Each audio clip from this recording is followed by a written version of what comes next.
Welcome to Monday Motivation. It is Corry Mendoza, and I have very special guests on today. My parents, Richard and Susie Ledford. I am really honored to have, this is actually going to be super fun. I think we're going to be laughing a lot. So our topic this week is surrender. And so it's from the book, Monday Motivations, 52 Weeks to a More Purposeful You. A little bit about my parents. Let's see, you guys have been married, what, 44 years?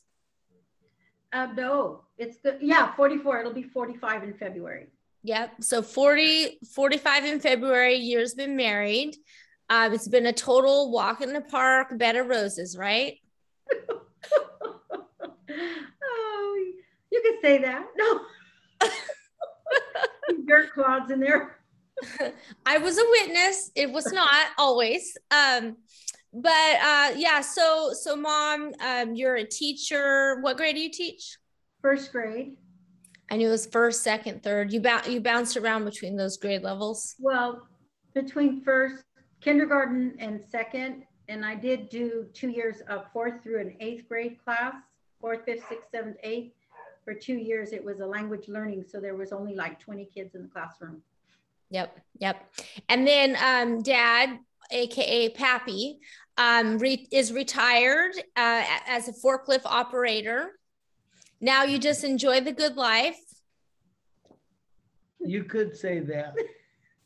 What's your favorite thing about retirement?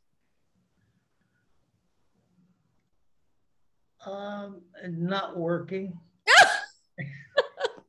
at a job, like where you have to get up every day and do the grind, Yeah. I mean, it's still kind of a grind, but it's better. It's easier, Yeah, you can stop it when you want. You can take a break when you want. Yeah. Well, I'm really excited to have you guys on the show, especially because Dad, you have been a big salesperson for my book, giving it to your friends and reading it yourself again and again. So I'm excited to talk about our topic today, surrender. So the first question is, what did you guys get from the chapter? Well, basically, it's just a reminder. It's all these chapters are good, but for me, it's a reminder how not to let certain things get to you, and find the ways that you can get, if you can't handle it, the ways you can, get yourself out of being stressed or upset or whatever over it. So it was a good reminder to remind myself to do that. And I have done that lots of times. Mm-hmm. I'm sure you've had to in 44 years of marriage. Yeah. How about you, Dad? What did you get from the chapter? And by the way, for all of our readers who haven't read my book yet, when I say chapter, my chapters are one page. I designed this for busy people. So, Dad, what did you get from the one-page chapter? Well, like you said, I identified my areas that I was stressed with, and I made up my mind that I would try to solve the problems. And so I identified them, and then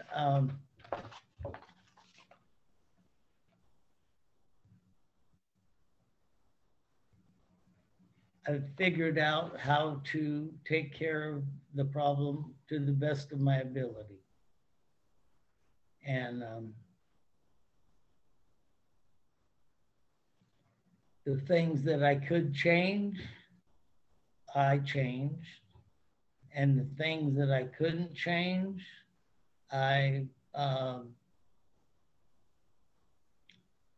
decided that I would just not think about them and not deal with them, and let somebody else that's in a situation where they can take care of it, you know. I mean, we can't fix the world. We can't fix we can't fix the world by ourselves. Well, way to pop my bubble, Dad. Well, by ourselves. Yeah. So okay, yeah. I have 4 different areas that I kind of dealt with. Okay. Okay. I used to drink beer quite a bit, and I realized that it was causing me stress and problems, and so starting 3 years ago, over 3 years ago, I decided that I would just stop, and I did, and it's been quite a change for me and for everybody around us. And so that's one thing I did change and overcome, at least for 3 years. And so that's, for me, that's pretty good progress, you know. Yeah. And before we go to the other 3, like, I have a couple questions about that one. Okay. Because it's pretty awesome. You're like, yeah, I've done it for 3 years. Like, I decided to quit, so I just stopped. But a lot of people watching this, I know there's people that are going to watch this and could relate to having a drinking problem, to drinking too much. And then they're like, well, I want to stop, but I can't, or I don't. Like, how did you just do that?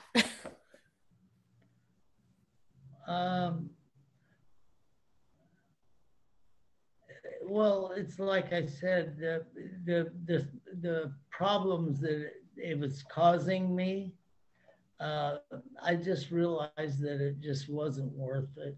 And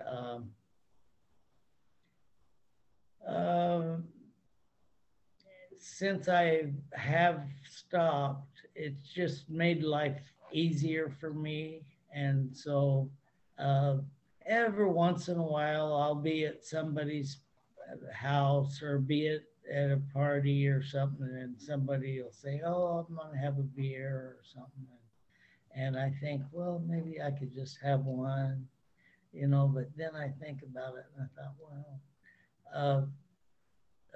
maybe not now, maybe later, you know.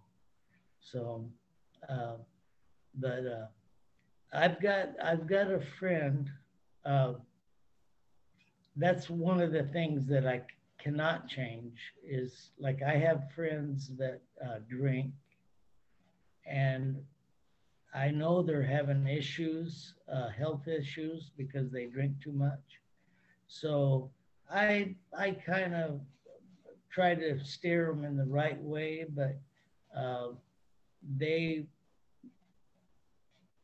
the way I was when I was drinking. I could always think of a reason why it's okay.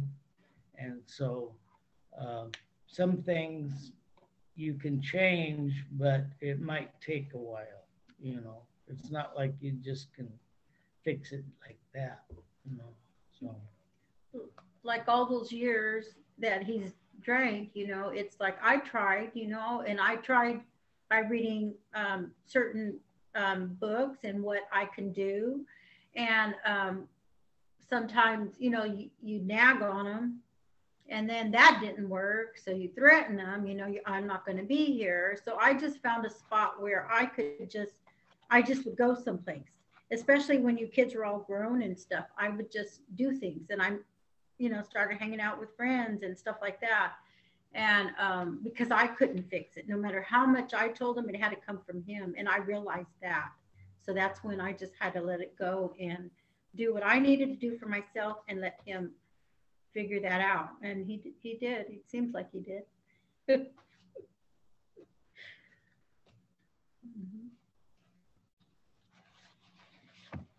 So yeah, we can change things with a little bit of work, and And another reason that I think I've stuck with it and was able to do it up to this point is I kind of reconnected with my God, with my faith. And so uh, I, uh, I say prayers more and think about God more, and it's made me a better person. I know, you know, and uh, it's nice when I can see people responding to me. Uh, uh, and showing them that it is a better way, you know, and not so much by telling them, but by doing. So um, it's it can be a good world for for for people, and but it can also be a, a not so good world, you know, depending on the person and whatnot. I mean, a lot of people in our family still, my kids, most of them still drink, and I don't go around trying to tell them not to. Uh, if they won't decide that it's not for them, they'll know, Mhm. you know. So it's not something you can. Uh, I do know, like Caleb, he enjoys talking to your dad, you know. Um, so I think he's able to talk to him and they can talk about stuff together. And I know they're both, you know, proud of him, even though they still do it, you know, but they haven't seen that part yet. So I think your dad can be a good influence on them Mhm. right now, you know, Yeah. just by watching. Yeah. Well, I love, like, I've done a lot of these Monday motivation videos. I mean, I think this is like the eighth or the ninth, maybe even the 10th one I've done. And everybody else that's been a guest, they're typically people that speak, and but I was really looking forward to this one because I knew it was going to be very just casual, authentic. I mean, my other ones were casual too, but the bottom line is you guys are just like, you have a lot of wisdom, and everything that was in the chapter, you're living surrender. Like you're living, and the quote at the top is, God, give me the serenity to accept the things I cannot change, the courage to change the things I can, and the wisdom to know the difference. And you guys are living that. I mean, just Dad, you sharing everything you've just been sharing from the heart, it's like you saw, okay, I can change my choices around alcohol, this particular topic. So you did, but you're not going around pointing the finger, judging other people, your friends, kids, whatever. You're just like, that's not something I can change, because that's where it would be stressful. It's stressful when we try to change something that's outside of our control. Yeah, true. And then mom, you're sitting there saying like, yeah, for 41 years, you could not change dad. You had to surrender. And so, you lived the experience and the lesson of surrender the things you can't change. And it doesn't always work out great like it has worked out for you guys, but it is such a blessing the way that this has worked out. A funny thing is now that your dad doesn't drink, I found out all these little quirks, and you know what I mean. We learn all this new stuff about each other because before he was busy drinking, and so I've learned some new things, and and stuff. It's almost like we got to know, and where we first kind of got to know each other. Although he was drinking then too, but I was a teenager that didn't care at the time. Yeah. Funny fact, everyone watching, my mom was 16 and he was 26 when they got 25. together. Or 25, almost 26. Yeah. So Dad, you had said that there were 4 things that you wrote down. And then I interrupted you like I do all the time. What was there anything else that you wanted to mention? Well, the second one was I reconnected with my faith, you know, they kind of went hand in hand. And okay, like the third one was like the conditions in the world, uh, like uh, the differences in like people that are like ghettos, and I seen a thing on Africa where the population of a city was like 21 million people, and they were all living, all of their houses were like, they looked like they built them out of old boards and just not even building material, you know, just junk and scraps. And they didn't have fresh water. And to me, that's not living, that's existing, you know. And so, and then you got people that have got jets and they're got houses in all kinds of different countries and whatnot.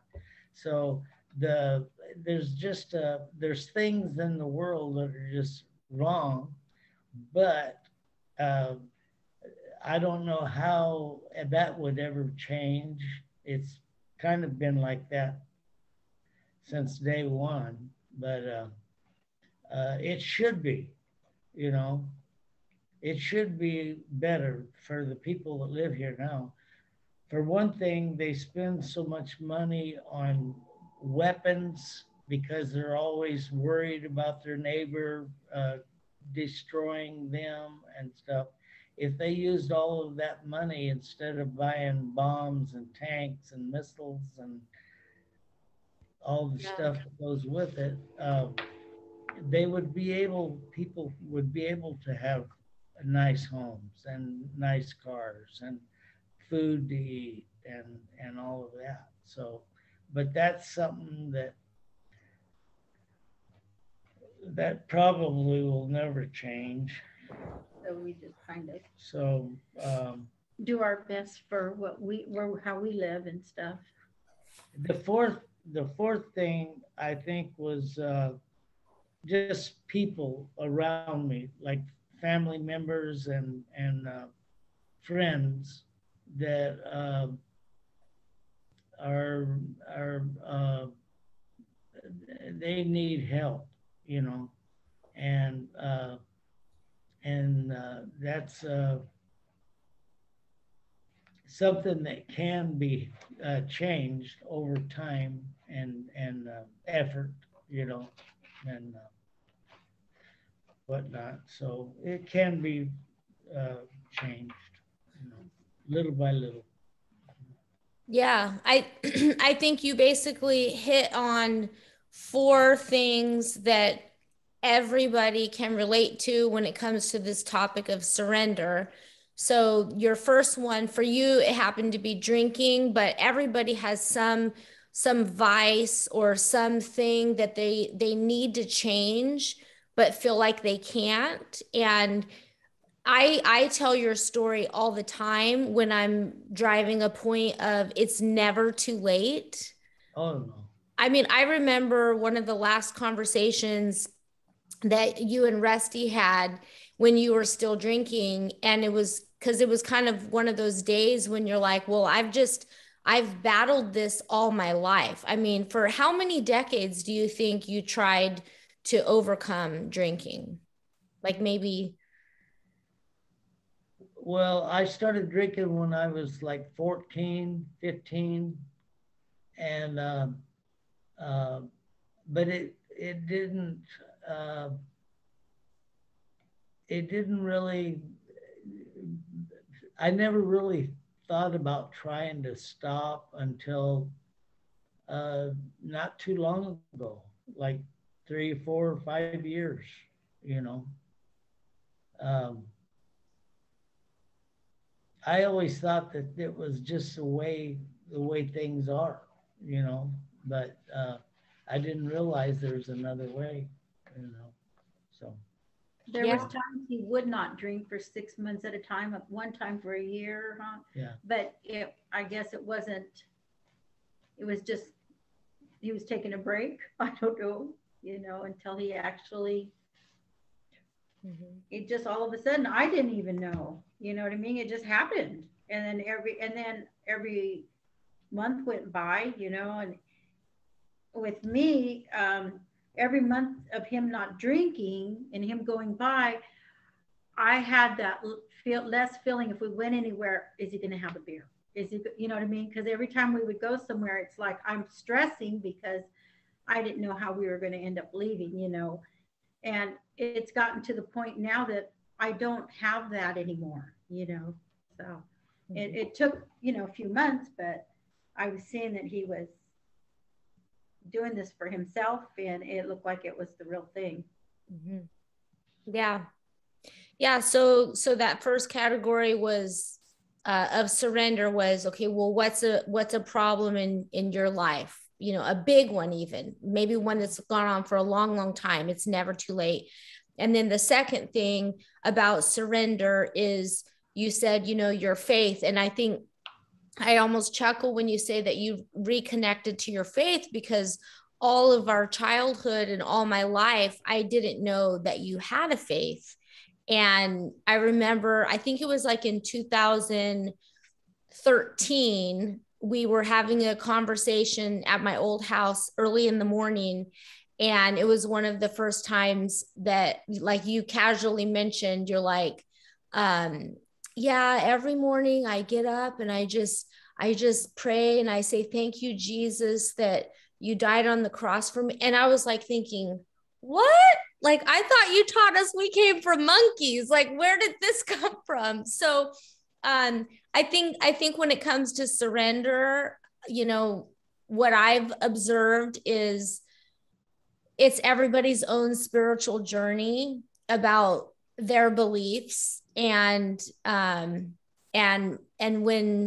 people have that moment and it's their own, it's not because they were pressured, or again, it goes back to only control what we can control. So, and then the third one you said that I think everybody can relate to right now is when we see these overwhelmingly enormous global issues like poverty, like starvation, like, we've got the pandemic, like there's these huge things, and it's easy to get really stressed out about things that we just can't control, that we miss out on what can we control right here, right now. And you're saying, okay, do that. And then the fourth one, like you said, family members.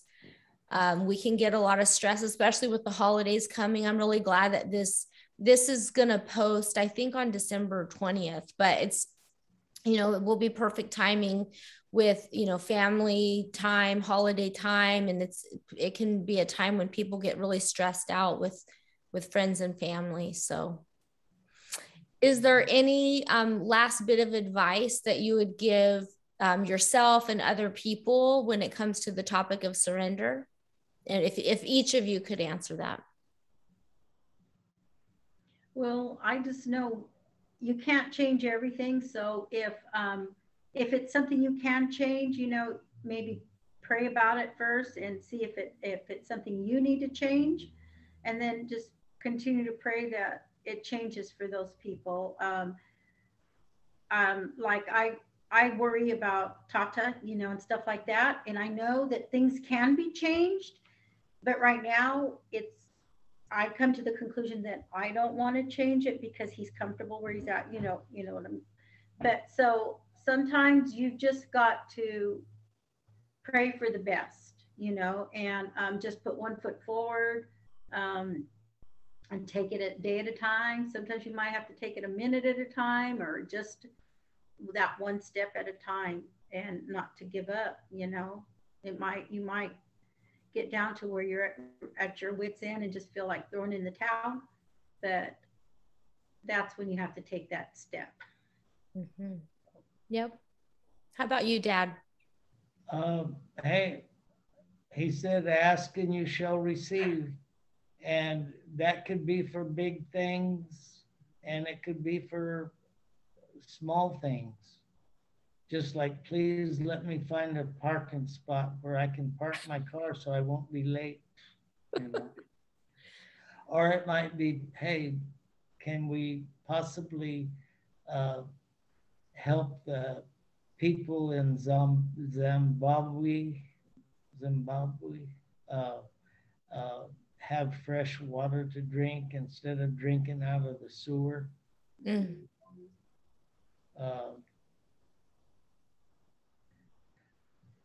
Yeah.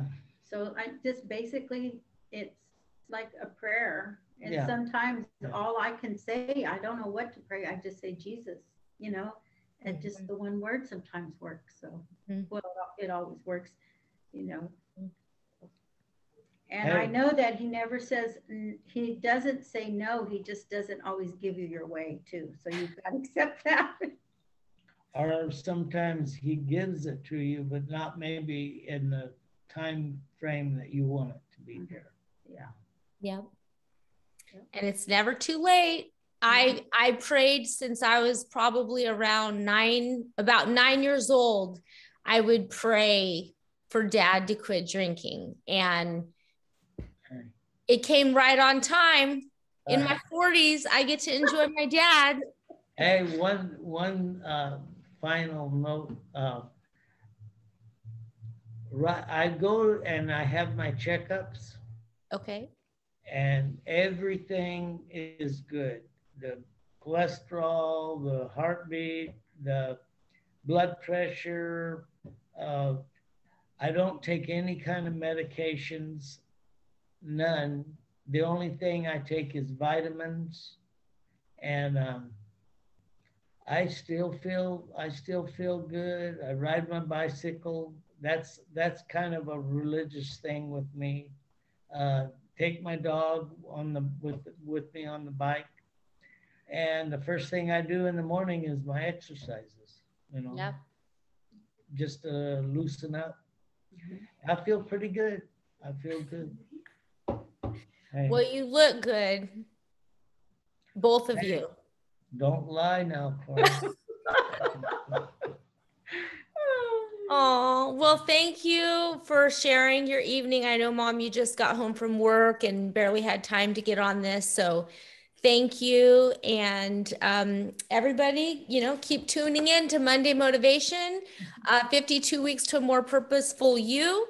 You never know who my guests are going to be. So, all right, everyone, have a wonderful week, and we'll talk to you next week.